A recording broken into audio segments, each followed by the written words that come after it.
আজি চিলাপথাৰ সমবায় গাঁৱত উপস্থিত সকলো ৰাইজলৈ মই ধন্যবাদ জ্ঞাপন কৰিছোঁ। আজি আমি ইয়াত উপস্থিত হোৱা কাৰণ এটাই আছে, জনগোষ্ঠী ঐক্য কৃষক সবলীকৰণ মঞ্চৰ উদ্যোগত আমি কৃষি বিজ্ঞান কেন্দ্ৰৰ দ্বাৰা প্ৰশিক্ষণ শিবিৰ আৰম্ভ কৰিবলৈ আমি সিদ্ধান্ত লৈছোঁ। আৰু আমাৰ লগত আছে কৃষি বিজ্ঞান কেন্দ্ৰৰ বাইদেউ অভিলাষা কৌশিক বৰঠাকুৰ বাইদেউ। আৰু যিহেতু কাঠফুলা খেতিৰ সম্পৰ্কত আজি ইয়াত প্ৰশিক্ষণ হ'ব, সেইকাৰণে এটি সৰুকৈ আমি প্ৰশিক্ষণ কেন্দ্ৰ বাঁহৰে ঘৰ বনাই স্থাপন কৰিছোঁ। এই ঘৰটি উদ্বোধন কৰিবৰ কাৰণে আমি বাইদেউক আগবাঢ়ি আহিবৰ কাৰণে অনুৰোধ জনাইছোঁ। বাইদেউক এখনি ফুলাম গামোচাৰে সম্বৰ্ধনা জনাব আমাৰ এই মহিলা কৰবী ফুকন বাইদেৱে। এয়া কৰবী ফুকন বাইদেউ।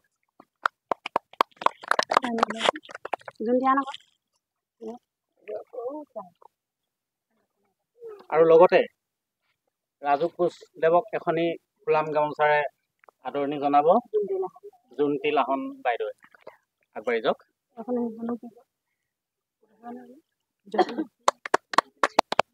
ইয়াৰ পিছতে এখনি ফুলাম গামোচাৰে আদৰণি জনাব, যিহেতু এই উদ্যোগটি উদ্যোগ হিচাপে গঢ় লৈ আগবঢ়াইছে মোৰে বন্ধু শ্ৰীযুত অতুল বৰগোহাঁই ডাঙৰীয়াক।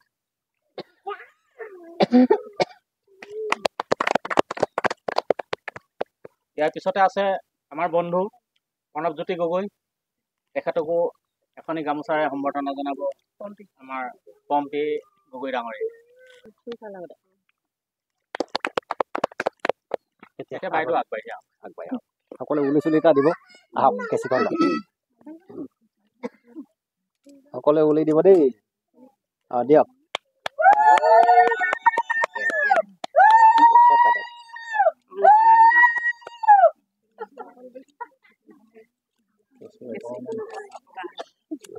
লগতে এতিয়া বাইদেউক দুআষাৰ মান চমুকৈ বক্তব্য আগবঢ়াবৰ কাৰণে মই অনুৰোধ জনাইছোঁ।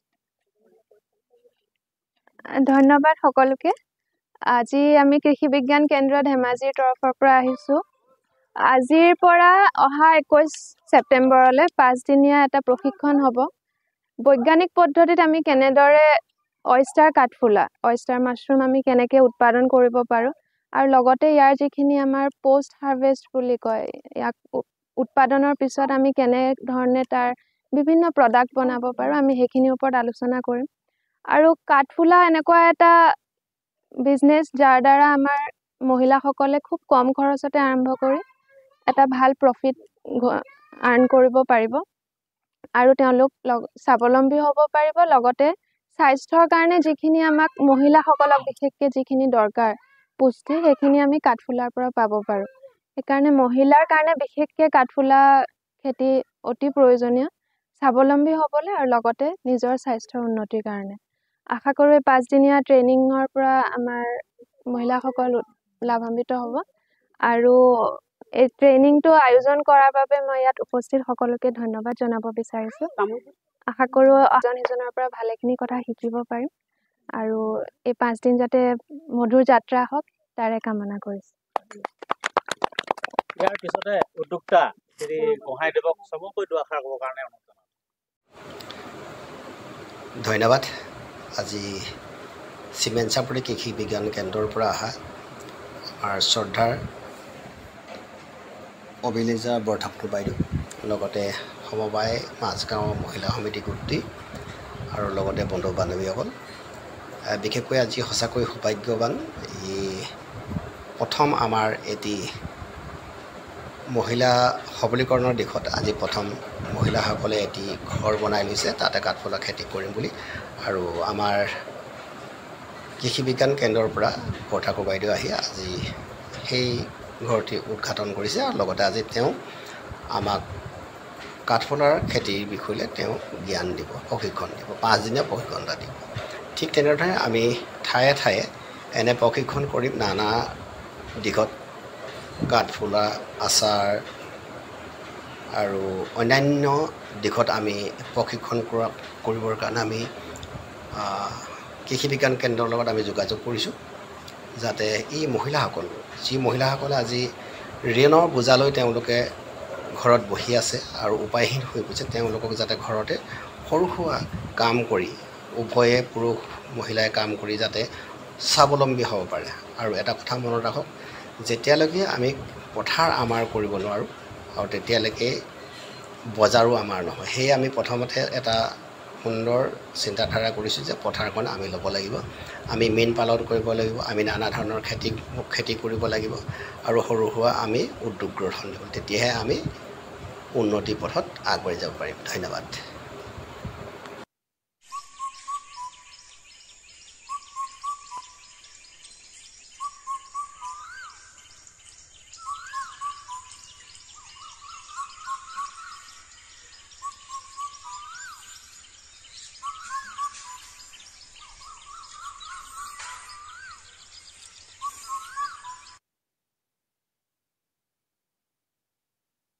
কাঠফুলাটো ভেঁকুৰ হয় এটা, বুজিছে? আমাক যেনেকে ঘৰত পাচলি এটা গেলিলে ভেঁকুৰ লাগে নাই, তেনেকে বেলেগ এটা প্ৰজাতিৰ ভেঁকুৰ হৈছে কাঠফুলা। এই যিটো অক্টোবৰৰ পৰা সময় আহি আছে, অলপ লাহেকে টেম্পাৰেচাৰটো কমিব, এইটো অয়েষ্টাৰ কাঠফুলাৰ কাৰণে খুব উত্তম সময় হয় আৰু একো অসুবিধা নাপায়। এইটো বতৰত, ঠাণ্ডাৰ বতৰত না বেমাৰৰ আৰু পোক পৰুৱাৰ বিশেষ অসুবিধা নাথাকে যদি চাফ চিকুণকে কৰে আপোনালোকে। তো একদম ভাল টাইম এটাত আপোনালোকে ট্ৰেইনিংটো পাইছে, খালি আপোনালোকে এইটো মানে তাক ইউটিলাইজ কৰিব লাগিব। আৰু যিটো কৈছোঁ যে আপোনালোকে ধৰি লওক চিলিণ্ডাৰ বনালে, হয়নে? চিলিণ্ডাৰটো এবাৰত আপোনালোকে ক'লোঁ 1.5 কেজি ছিঙিলে, বা কেতিয়াবা প্ৰথমতে হয়তো 1.5 কেজি নাহি অলপ কমো আহিব পাৰে, যি হ'ল তেনেকে আপোনালোকে চিলিণ্ডাৰকেইটা হৈ গ'ল আৰু তাৰ পৰা আৰু কাঠফুলা নোলালে। তাৰপিছত সেই চিলিণ্ডাৰকেইটা কি কৰিব পাৰি? আপুনি এটা চিলিণ্ডাৰৰ পৰা যেতিয়া 3 বাৰলৈকে ছিঙিলে, 4 নম্বৰ বাৰ ছিঙিলে, তাৰ পৰা আৰু নোলোৱা হৈ যাব এটা সময়ত। সেই চিলিণ্ডাৰকেইটাত আকৌ আপুনি নতুনকৈ গুটি দি দিলে নহ'ব, আপুনি নতুন চিলিণ্ডাৰ বনাব লাগিব।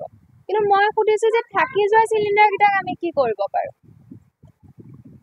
সেই চিলিণ্ডাৰকেইটা কি পচি যোৱা খেৰ, মানে খেৰ, এই গুটিটোতো আছে ধৰিলোৱে তাত ভেঁকুৰৰ সূত্ৰটো, কিন্তু মেইনলি এইটো এটা খেৰ। তো খেৰৰ বস্তু কি আমি তাক এটা সাৰ হিচাপে ব্যৱহাৰ কৰিব পাৰোঁ। বহুত মানুহে কি কৰে, ডাইৰেক্ট চিলিণ্ডাৰখিনি নি তামোলৰ বা এনেকুৱা বাগিচাত যিকোনো খেতিত তেওঁলোকে ব্যৱহাৰ কৰে। তাকে যদি আপোনালোকে আৰু অলপমান কষ্ট কৰি ঘৰৰ দুজোপা এজোপা যদি কলগছ কাটিলে, কাৰোবাৰ যদি মেটেকা আছে বা যিকোনো ঘাঁহ বন আছে ল'লে, অলপমান যদি গোবৰ গোটালে, আৰু আমাক যদি কয় যে কেঁচু লাগে, তাৰপৰা আমি আপোনালোকক প্ৰশিক্ষণটো লাগিলে সেই প্ৰশিক্ষণটো দিয়াই দিব পাৰিম কেঁচু সাৰৰ ওপৰত। তেতিয়া সেই মাছৰুমৰ চিলিণ্ডাৰখিনি লৈয়ে আপোনালোকে কেঁচু সাৰ উৎপাদন কৰিব পাৰিব। আৰু কেঁচু সাৰ তাৰপৰা যদি 1 কেজিৰ অফিচৰ দাম, বাহিৰততো বহুত চলি আছে, অফিচিয়েল হিচাপে আমি 15 টকা 1 কেজিত কিনো।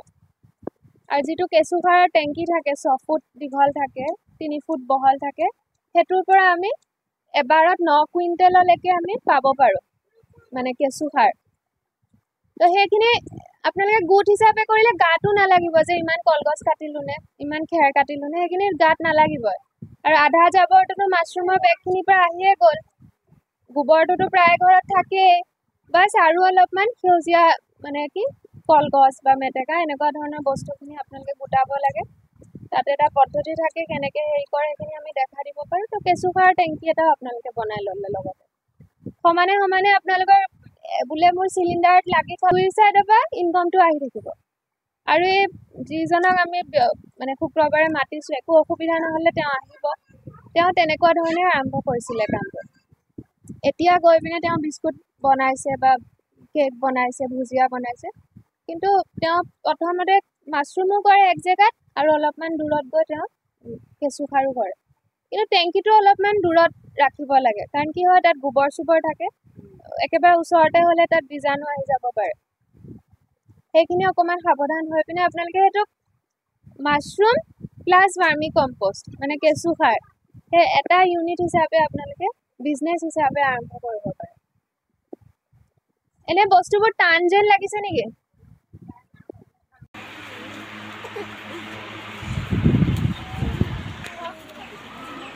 নম্বৰতে হৈছে আপোনালোকে এইটো স্পন বুলি লিখিব এনেকুৱা ধৰণৰ হয় আপোনালোকক দিম মই এটা এটা পেকেট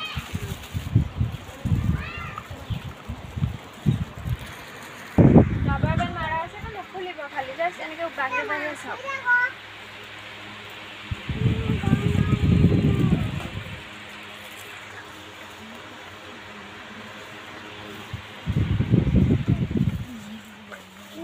এইটোৱে হৈছে কাঠফুলাৰ বীজটো য'ৰ পৰা আপোনালোকে খেতি কৰিব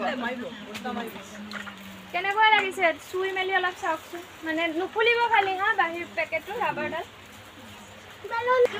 যেতিয়া স্পন মানে এই বগা বগা যিখিনি দেখিছে সেইখিনিহে মাছৰুমৰ বীজ মানে তাৰ যিখিনি ক্ষুদ্ৰখিনি মাইচেলিয়াম বুলি যাক কয় সেইখিনি লেপি দিয়া বুলিয়ে মই বুজাইছোঁ লেপি দিয়া হয় কিছুমান ঘেঁহু মাকৈ ধান এনেকুৱা ধৰণৰ কিছুমান চিৰিয়েলছ মানে তেনেকুৱা শস্য কিছুমানৰ ওপৰত এই মাছৰুমৰ বীজখিনি লেবৰেটৰীত বিভিন্ন ধৰণৰ তাত পদ্ধতি থাকে তাত এনেকৈ আমাৰ মাছৰুমৰ স্পনটো উলিয়ায় আৰু এই বস্তুটো আপোনালোকে যেতিয়া স্পন ক্ৰয় কৰিব মানে মাছৰুমৰ খেতিৰ কাৰণে সদায় চাব যাতে এই পেকেটটো ভালদৰে বগা হৈ আছে এতিয়াও যদি অলপমান চাই ইয়াত আৰু এদিন দুদিন প্ৰয়োজন হ'ব এই পেকেটটোত আৰু অলপমান ভালদৰে তাত বগা হৈ উঠিবলৈ ঠিক আছে কিয়নো যদি ভালদৰে বস্তুখিনি বগা হোৱা নাই সেইটো মানে পুৰত হোৱা নাই বুলি বুজিব পাৰোঁ আমি এতিয়া ধৰি লওক আপুনি জানো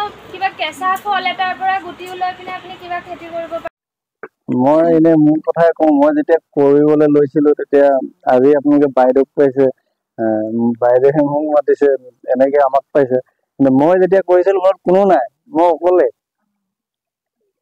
প্ৰথম অৱস্থাত কৰি যেতিয়া ঘৰলৈ আনো মোৰ মিছেছে কয় মানে খেৰ যেতিয়া কাটো তেতিয়া বিৰাট টান পায় মানে ইমান এইখন কৰিছে ইমান কষ্ট কৰিছে যেতিয়া মই কৰি ল'লোঁ কৰাৰ পিছত যেতিয়া পইচা যেতিয়া আহিছে তেতিয়া মানে মিছেছে বিৰাট ভাল পাইছে কাম তাৰপিছৰ পৰা তেওঁ কৰিবলৈ লাগি গ'ল এতিয়া মিছেছে কৰি থাকে গোটেইখিনি কাম আৰু একেবাৰে সহজ মাছৰুম আপোনালোকে মাছৰুম কৰাৰ নিচিনা সহজ ফাৰ্মিং আৰু নাই ঘৰৰ এটা কোঠাৰ ভিতৰতে ক'তো যাব নালাগে খেৰটো আপোনালোকে গোটাই ল'লে খেৰ এটা ছিজনত পায় মাঘৰ মাহত আমি জানুৱাৰী ফেব্ৰুৱাৰী মাৰ্চত খেৰ পাই যাওঁ খেৰ যদি আমি 2 গাড়ী ভৰাই থ'ব পাৰোঁ বা 3 গাড়ী যদি শুকান খেৰ ভৰাই থওঁ তেতিয়াহ'লে আমি গোটেই বছৰটো চলিব পাৰোঁ 3 গাড়ী যদি খেৰ থাকে মই 3 গাড়ী খেৰ গোটাওঁ মোৰ গোটেই চলি যায় মাজত কেতিয়া এজন হ'ল মিষ্টাৰ হীৰকজ্যোতি ডেকা তেখেতে মাছৰুম খেতি কৰি ঘৰত সকলোকে পোহপালন দি আহিছে আৰু ভালকৈ তেওঁ এই ব্যৱসায় কৰি আহিছে তেওঁ প্ৰতি মাহে 3-4 কুইণ্টেল কৰি তেওঁ মাছৰুম এই অঞ্চলটোত তেওঁ দি আহিছে আৰু তাৰ দ্বাৰা তেওঁ উপকৃত হৈ আহিছে তেওঁ কৈছে যে বৰ্তমান সময়ত মাছৰুমৰ বহুত কমি হৈ আছে আৰু শিলিগুৰিৰ পৰা প্ৰায় মাছৰুম ইয়ালৈ আহে বোলে 6-7-10 কুইণ্টেললৈকে আৰু যদি আমি সেইবিলাক কাম ঘৰতে কৰিব পাৰোঁ তেতিয়াহ'লে আমি এই বজাৰখনত আমাৰ মাছৰুম খেতিৰ যিবিলাক পূৰণ কৰিবলগীয়া আছে সেইখিনি পূৰণ কৰিব পৰা যাব সঁচাকৈ চাবলৈ গ'লে অসমত আমাৰ বহুতো সুবিধা আছে সামগ্ৰী আছে কিন্তু আমাৰ ৰাইজ বৰ্তমান বুদ্ধি বাৰ্ষা নোহোৱাৰ কাৰণে আজি অৰ্থনৈতিক অভাৱৰ কাৰণে তেওঁলোকে কৰিব পৰা নাই সেয়েহে কৃষক সবলীকৰণ মঞ্চৰ দ্বাৰাই আজি কেইবা ঠাইতো কৃষি বিজ্ঞান কেন্দ্ৰৰ লগত কথা পাতি তেওঁলোকক আনি এটা প্ৰশিক্ষণ কৰাই দিছে যাতে প্ৰশিক্ষণবিলাকৰ দ্বাৰাই তেওঁলোকক উপকৃত হ'ব পাৰে যেনেকৈ আজি ইয়াত মাছৰুমৰ এটা প্ৰশিক্ষণ কৰাইছে 5 দিনীয়া প্ৰশিক্ষণ ঠিক তেনেদৰে নানা ঠাইত তেওঁলোকে প্ৰশিক্ষণ কৰাৰ সিদ্ধান্ত কৰিছে আৰু কৃষি বিজ্ঞান কেন্দ্ৰৰ লগত যোগাযোগ কৰিছে যেনেকৈ ছাগলী গাহৰি গৰু কুকুৰা ব্ৰইলাৰ আদি কৰি আৰু নানা ধৰণৰ খেতি আপোনালোকে জানে চৰকাৰে বহুতখিনি সুবিধা দিছে কিন্তু এই সুবিধাবিলাক আমি ল'ব পৰা নাই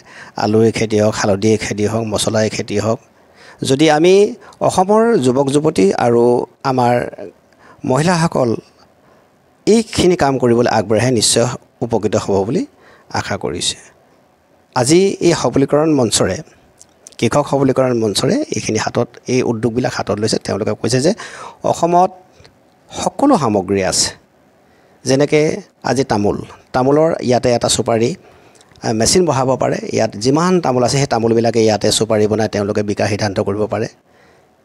এইবিলাক কৰিবলৈ হ'লে ৰাইজো ওলাব লাগিব। লগতে তামোল গছৰ পৰা আৰু আমি কি পাব পাৰোঁ? তামোল গছৰ পৰা আমি গ্লাছ প্লেট আদি পাব পাৰোঁ। তাৰে ঠায়ে ঠায়ে আমি উদ্যোগ গঢ়াব পাৰোঁ। আজি সৰিয়হ খেতি, আজি মাহৰ খেতি, আজি হালধি খেতি, মছলা খেতি, এইবিলাক সকলো কৰিব পৰা ব্যৱস্থা আছে। চৰকাৰে এইবিলাক সুবিধাও দিছে। সেয়েহে এই অনুষ্ঠানটিয়ে চৰকাৰৰ লগত আৰু কৃষি বিজ্ঞান কেন্দ্ৰৰ লগত কথা পাতি তেওঁলোকে ৰাইজক সুবিধা কৰি দিয়া আৰু তেওঁলোকক কৰিবলৈ প্ৰেৰণা যোগোৱা আৰম্ভ কৰিছে ঠায়ে ঠায়ে। আৰু এওঁলোকৰ প্ৰধান উদ্দেশ্যটো হ'ল পথাৰ আমাৰ বজাৰ আমাৰ হ'ব লাগে। স্বাৱলম্বী হ'ব পৰাকৈ আমাৰ হাতত বিকল্প কোনো ব্যৱস্থা নাই যদিহে আমি ইণ্ডাষ্ট্ৰিয়েল ছেক্টৰত, এগ্ৰিকালচাৰ ছেক্টৰত বিজ্ঞানসন্মতভাৱে আমি আগনাবাঢ়োঁ। অসমৰ খিলঞ্জীয়া মানুহবিলাকক স্বাৱলম্বী হ'ব পৰাকৈ, প্ৰতিটো পৰিয়াল স্বাৱলম্বী হ'ব পৰাকৈ যাতে কেৰেলালৈ, বেংগলোৰলৈ আমাৰ ল'ৰা যাবলগীয়া নহয়, তাৰ কাৰণে আমি এইখিনি প্ৰচেষ্টা লৈছোঁ যে ইণ্ডাষ্ট্ৰিয়েল ছেক্টৰত আৰু এগ্ৰিকালচাৰ ছেক্টৰত আমি আগবাঢ়িম বিজ্ঞানসন্মতভাৱে। তাৰ কাৰণে